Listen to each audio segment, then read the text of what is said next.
जयतु संस्कृतम। स्वागत है आपका अपने YouTube चैनल श्रेयांश संस्कृत पर। आज हम बात करने वाले हैं विसर्ग संधि पर। यह टॉपिक कक्षा 9वीं से 12वीं तक के संस्कृत के विद्यार्थियों के लिए बहुत आवश्यक है, उपयोगी है। जैसा कि हमें पता है कि दो या दो से अधिक वर्णों के मेल से होने वाले परिवर्तन को संधि कहते हैं और संधि तीन प्रकार की है: स्वर संधि, व्यंजन संधि और विसर्ग संधि। स्वर संधि और व्यंजन संधि का वीडियो हम पहले बना चुके हैं और आज हम बात करने वाले हैं विसर्ग संधि पर। विसर्ग संधि क्या है? जब विसर्ग के आगे कोई स्वर या व्यंजन आ जाए तो उन दोनों के मेल से जो परिवर्तन होता है उसे विसर्ग संधि कहते हैं। यथा रामः चिनोति, रामश्चिनोति, कः जमा अपि, कोऽपि, तपः जमा तेपे, तपस्तेपे, नमः जमा ते, नमस्ते। आइए इस वीडियो में विसर्ग संधि को भेदों सहित समझते हैं। विसर्ग संधि के भेद। पहला भेद है उत्व संधि, यानी कि विसर्गों को उ और फिर ओ हो जाता है। दूसरा है रत्व संधि, विसर्गों के स्थान पर र हो जाना। तीसरा है सत्व संधि, सत्व मतलब विसर्गों के स्थान पर सकार हो जाना। और चौथा है विसर्ग लोप, विसर्गों का लोप हो जाना। आइए विसर्ग संधि के सभी भेदों का नियमों एवं उदाहरणों के साथ अच्छी तरह से विवेचन करते हैं। उत्व संधि। उत्व संधि का नियम है यदि विसर्ग से पहले आ हो और विसर्ग के पश्चात भी आ हो, यानी कि विसर्गों से पहले भी अ और विसर्गों के बाद भी अ, तो विसर्गों के स्थान पर ओ हो जाता है और जो बाद वाला अ है उसके स्थान पर अवग्रह चिन्ह, यानी कि एक एस जैसा जो चिन्ह होता है उसको अवग्रह कहा जाता है, वह हो जाता है। यथा कः जमा अयम, कोयम, प्रथमः जमा अध्यायः, प्रथमोऽध्यायः, पुरुषः जमा अस्ति, पुरुषोऽस्ति। विसर्ग के स्थान पर ओ होने का दूसरा नियम देखिए, विसर्ग से पहले अगर आ हो और बाद में किसी भी वर्ग का तीसरा, चौथा, पांचवा वर्ण या फिर य, र, ल, व और ह आ जाए तो विसर्गों के स्थान पर ओ हो जाता है। देखिए देवः जमा गच्छति, तो विसर्गों से पहले अह और बाद में वर्ग का तीसरा वर्ण है तो यहां विसर्गों को ओ हो जाएगा। देवो गच्छति, मनः जमा हरः, मनः, विसर्गों से पहले अ और विसर्गों के बाद ह तो विसर्गों को होगा ओ, मनोहरः। यशः जमा गानम, विसर्गों से पहले अ और विसर्गों के बाद तृतीय वर्ण तो होगा ओ, यशोगानम। रामः जमा जयति, रामो जयति, संधि, यानी कि विसर्गों के स्थान पर र होने के नियम देखिए। यदि विसर्ग से पहले अ या आ के अतिरिक्त कोई अन्य स्वर हो, यानी कि विसर्गों से पहले अ या आ नहीं होना चाहिए अपितु कोई अन्य स्वर होना चाहिए और बाद में भी कोई स्वर किसी वर्ग का तीसरा, चौथा या पांचवा वर्ण हो या फिर य, र, ल, व और ह, इनमें से कोई आ जाए तो विसर्गों के स्थान पर र हो जाता है। यथा हरि अवदत्, हरि विसर्गों से पहले ई है जो कि अ या आ से भिन्न है और आगे स्वर है तो विसर्गों को र हो जाएगा और र में बाद वाला अ मिल जाएगा। हरिर अवदत्, हरिर वदत्।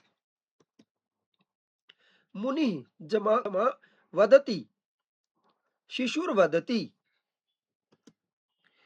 प्रकृति जमा एव, प्रकृतिरेव। पदाति जमा एव, विसर्गों के स्थान पर र हो जाएगा। पदातिरेव, प्रकृतेः जमा आराधना, प्रकृतेर आराधना। लेकिन कभी कभी हम देखते हैं कि जहां पर पूर्व में कोई अव्यय पद हो तो विसर्ग से पूर्व आ होने पर भी विसर्ग के स्थान पर र हो जाता है। देखिए उदाहरण इसके, प्रातः जमा गच्छति।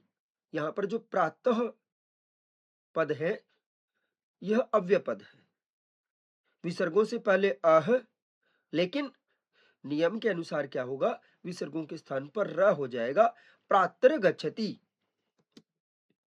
अह जमा निशम, अहर्निशम। पुनः जमा आस्ते, पुनरास्ते।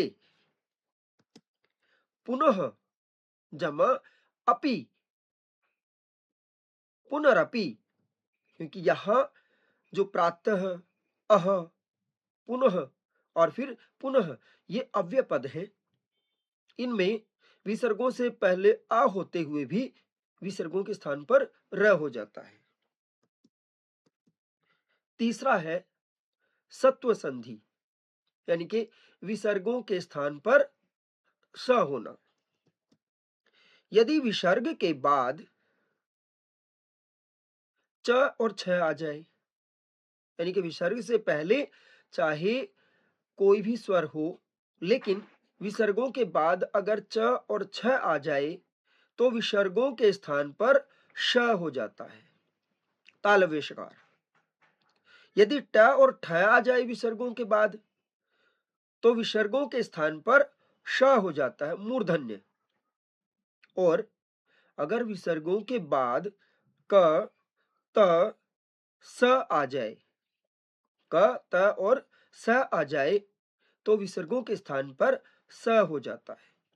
उदाहरण देखिए, कह जमा चित्त, विसर्गों से आगे जो है वो च है तो विसर्गों को होगा श, कश्चित। रामः जमा चिनोति, रामश्चिनोति। रामः जमा टीकते, रामश्टीकते। नमः जमा कारः, नमस्कारः। योजकः जमा तत्र, योजकस्तत्र। इतः जमा ततः, इतस्ततः। और जो चौथा है वो विसर्ग लोप। किन किन स्थितियों में विसर्ग का लोप हो जाता है, देखिए। यदि विसर्ग से पहले आ हो और बाद में आ से भिन्न कोई स्वर आ जाए तो विसर्ग का लोप हो जाता है। देखिए, अतः जमा एव, विसर्गों से पहले आ हो और विसर्गों के बाद आ से भिन्न कोई स्वर हो तो विसर्गों का लोप होगा, अतएव। रामः जमा आगच्छति, राम आगच्छति। यदि विसर्ग से पहले आ हो और उसके बाद कोई स्वर हो या किसी वर्ग का तीसरा, चौथा, पांचवा वर्ण हो या फिर य, र, ल, व और ह हो तो उस अवस्था में भी विसर्गों का लोप हो जाता है। यथा देवाः इह, विसर्गों का लोप देवा इह। वातः वान्ति, विसर्गों से पहले आ है और आगे व है, वाता वांति विसर्ग। इस तरह से हम देखते हैं कि विसर्ग संधि के चारों भेद, उत्व, रत्व, सत्व और विसर्ग लोप बहुत ही आसान है। एक या दो बार अभ्यास करने से यह बिल्कुल अच्छी तरह से समझ आ जाएगा। अगर आपको मेरा विश्लेषण अच्छा लगता है तो वीडियो को लाइक कीजिए, अपने दोस्तों को शेयर कीजिए और चैनल को सब्सक्राइब कीजिए। और कोई भी शंका अगर मन में आती है, कोई भी प्रश्न आता है या कुछ समझ नहीं आता है, तो कमेंट कीजिए, आपकी शंकाओं का हल किया जाएगा। धन्यवाद।